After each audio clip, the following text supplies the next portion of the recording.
പൂശി പൂശി ഇവിടെ നോക്ക്. കഴിഞ്ഞ വർഷം ഞാൻ തൃശ്ശൂരിൽ നിന്ന് മേടിച്ച ചെമ്പരത്തി പൂത്തുണ്ട് കണ്ട. ഹായ്, നല്ലല്ലേ? കൈക്കല തുണിയുടെ കളറ്. ഒരു പൂവിന് ഇങ്ങനെയൊക്കെയാണ് പൂശി പറഞ്ഞത്. എന്ത് രസാ കണ്ണാ. ഇത് എന്ത് പൂവാ? ഇത് ഇത് എന്ത് പൂവാ കണ്ണാ? ഇത് ഇംഗ്ലീഷിൽ തന്നെ ഇത് ഇത് ഷൂ ഫ്ലവർ, ചെമ്പരത്തി. കാക്ക കണ്ട പൂവിന്റെ പേര് പഠിച്ചോ? Shoe flower. ഇത് നമ്മുടെ ഒരു വെറൈറ്റി ഷൂ ഫ്ലവർ. ആണ്ടടി ഒരു ഷൂ ഫ്ലവർ തട്ടി താഴെട്ടടി. ഇനി ഒരു ഷൂ ഫ്ലവർ പോയി. Best. Put it back. Okay.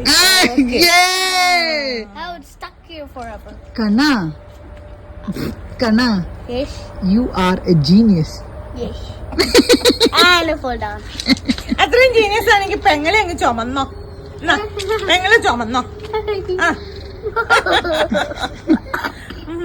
ചുമ്മാ നോക്കിക്കാതെ അപ്പൂപ്പനോട് ഒരു ചെമ്പരത്തി പാട്ട് പാടാൻ പറഞ്ഞു. ഒരു ചെമ്പരത്തി പാട്ട് പാടാൻ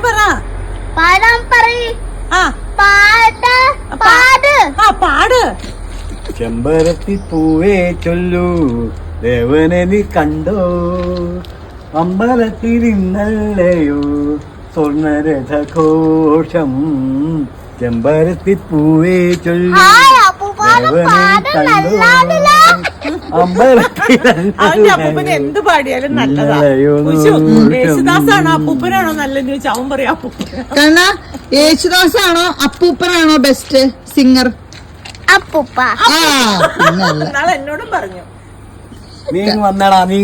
ഓക്കെ ബൈ. Bye bye.